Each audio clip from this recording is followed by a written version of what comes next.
We'll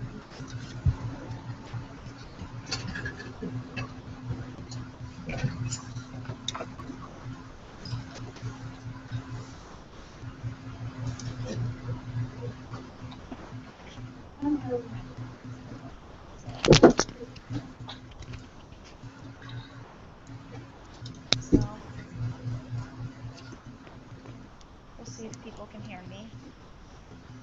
Hello?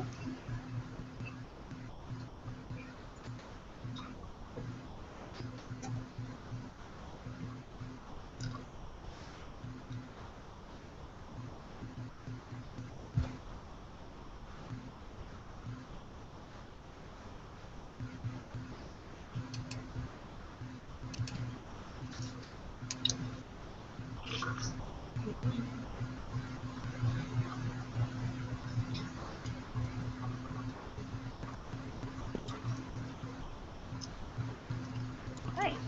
So people can hear me now. Okay. So What people? I guess I just need to introduce you real quick. Okay. So I'll just do a base one. What people can hear you? What? What people can hear you? The webinar screen can hear me. Okay. The one attending can hear me. And they can hear you too. But for now, I'll start with just introducing me. Okay. So anyway, this is Kristen, and she is going to be teaching you how to use MedGem. My name is Kelly, and I will be taking any questions that you want to submit in the chat box that's to the right of your screen. All right, and I'll let Kristen start. Hi, so I will be taking you through this webinar of how to use the MedGem device. First, you want to plug the power supply into the wall outlet, and then you want to plug the cord into the device, such as shown in the picture. When you plug the cord into the device, you'll hear the device beep, and the LED light on top of the device will turn from red to green to orange. When you see the orange light, this indicates the device is ready for self-calibration. While preparing for the self-calibration process, place the device on a flat surface, such as a table, away from any fans or air vents to not disrupt the self-calibration process. You may have the patient open their mouthpiece package and put the mouthpiece into the flow tube of the device, just as the picture depicts. Make sure when you put the mouthpiece into the device that the longer end of the mouthpiece is towards the bottom. You may then push the orange button to begin the self-calibration process. This takes approximately 30 seconds, and it's required before every measurement. You'll notice that the self-calibration process is completed when you hear the device beep, and the LED light will change from a blinking orange to a blinking green. I've included a video demonstration showing the self-calibration process.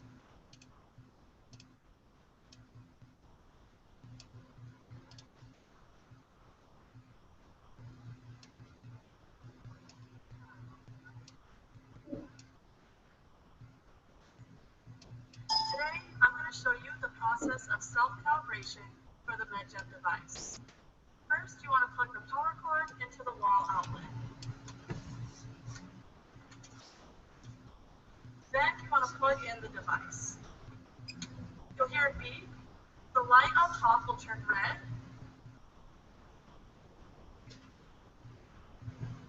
to green to orange, and you'll hear a soft, quick buzz.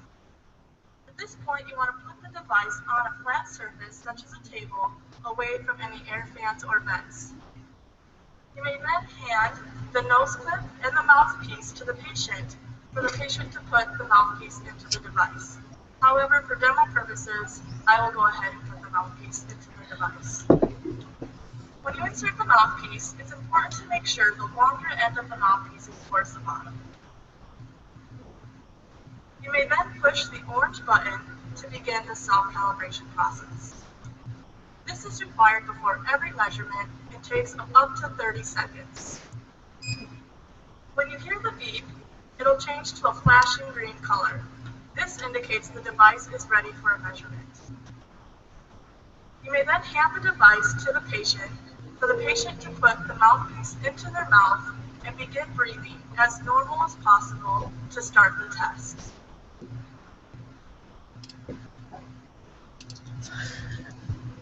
It's important to note that the device can go into standby mode if you do not begin the test within a certain time after the self-calibration process. You'll notice the device is in standby mode if the LED light turns to a solid orange color. Simply put the device back on the table and push that orange button to restart the self-calibration process. Here's a short video demonstrating what to do if the device goes into standby mode.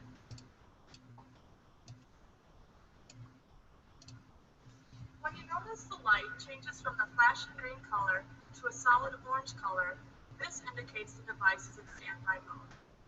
After the device has self-calibrated, you have a certain amount of time to begin the test. If you do not begin the test within that certain amount of time, the device will go in standby mode. Simply put it back on the table and push the orange button to restart the self-calibration process. When you hear the beep, you may then begin with the test. Thank you. Before you begin the measurement, it's important to make sure the client has not consumed any food or beverages, with the exception of water, 4 hours before testing. They haven't consumed any nutritional supplements or medicine 4 hours before testing, or haven't exercised 4 hours before testing. They also should not have had any nicotine 1 hour before the test. If your patient is not under the proper resting conditions, it's important to tell them that the results of the measurement may be inaccurate. Also, explain to the client what to expect for the measurement. Remind them to try to maintain a normal breathing pattern and stay relaxed and comfortable. The test should take about 5 to 10 minutes, and make sure you tell them 10 minutes maximum. Oftentimes, patients will get nervous around the 5-minute marker, and it can disrupt their breathing pattern. You may also explain how the device works, including the mouthpieces and nose clips, and the importance of metabolism. While performing a measurement, you will hear a soft buzz and the LED light will be a solid green. This indicates that the device is taking a measurement. In some cases, drooling also does happen, so it's always recommended to provide a paper towel for the patient in case of possible drooling. And once you have the patient start breathing into the device, the measurement will begin. You will hear a beep when the test is completed. Have the patient discard their mouthpiece and nose clip as they are not reusable. You will see the RMR and VO2 value alternating on the screen. Record these values and refer to the MedGem Analyzer software program for further instructions. We will provide a link for the instructions of how to use this MedGem Analyzer software in our follow-up email. Here is a video showing you how to use the MedGem device with a client.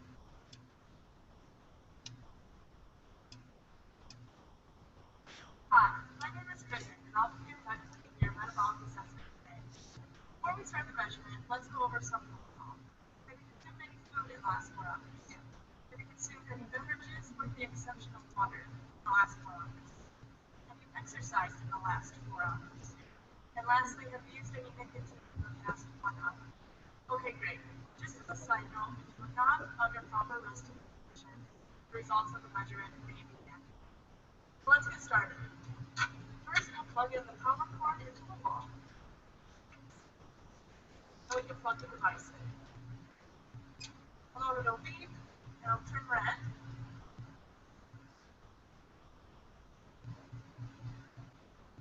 And green to orange. It'll be a soft buzz. I'll place that on the table. Now, if you your mouthpiece, you may open that. And you may put your nose clip on your nose. And the mouthpiece will go into the device. When you put the mouthpiece into the device, make sure the longer part of the mouthpiece is on the bottom, like that. Perfect. Now we can start the self-calibration process. You may push that orange button. This is required before every measurement, and it'll take about 30 seconds. You will note that a measurement when it beeps and it flashes green. On the edge of the device, you put the mouthpiece in your mouth, make sure there's a tight seal so that no air can get in or out, and try to breathe normally. This test will take about 5 to 10 minutes max. It's important to tell your clients that the test will take 10 minutes maximum so that they don't start getting nervous around the 5-minute mark. I've also provided a paper towel for you. In some cases, patients do tend to drool. Since patients do tend to drool, it is always recommended to have a paper towel nearby. Okay, great. You may discard your mouthpiece and your nose clip. I will go into this. I'll record your RMR value and your VO2 score. So you'll know when you hear the MedGem beep, that indicates the test is completed. The RMR value and your VO2 score will alternate on the screen. Record these values and refer to the MedGem Analyzer software program for further instructions. If you receive an error on the MedGem device, please refer to the guide for instructions. Thank you. Now we'll talk about tracking your measurements. If you notice your device, codes beginning with C refer to the remaining number of measurements you have left. Your MedGem is low on measurements when you hear a two-tone audible alert and you see a flashing green and amber light. To acknowledge this warning and begin calibrating your device, press the start button twice.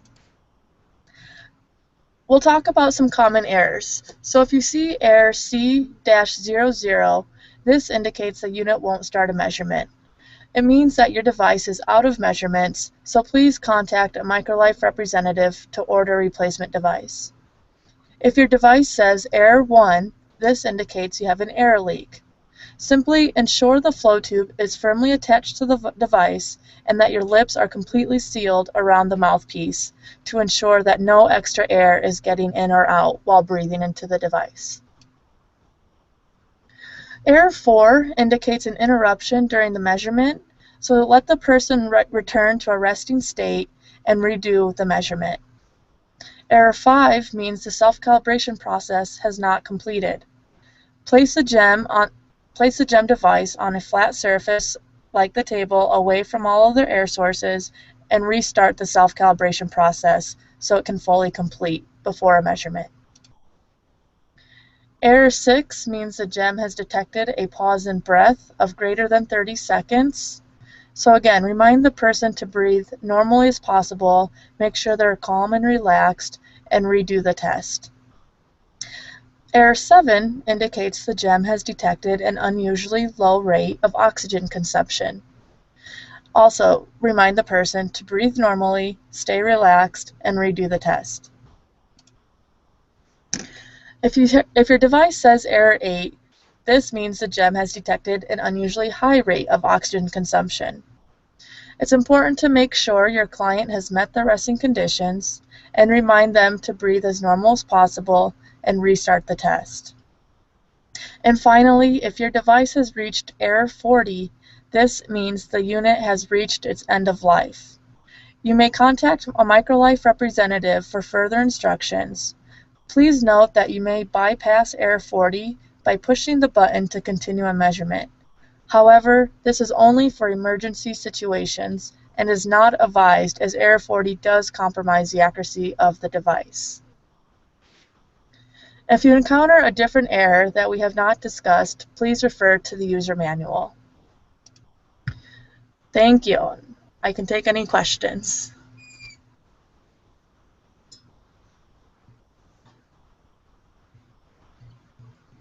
Any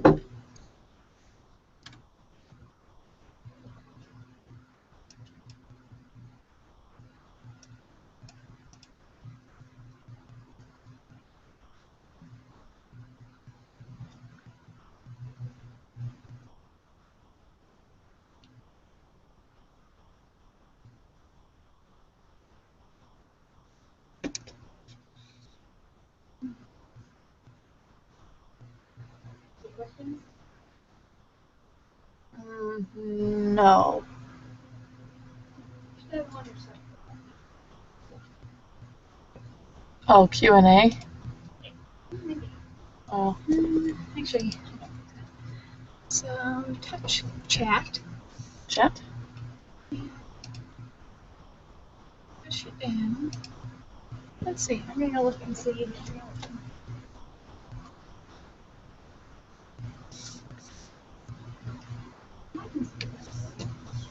Hmm.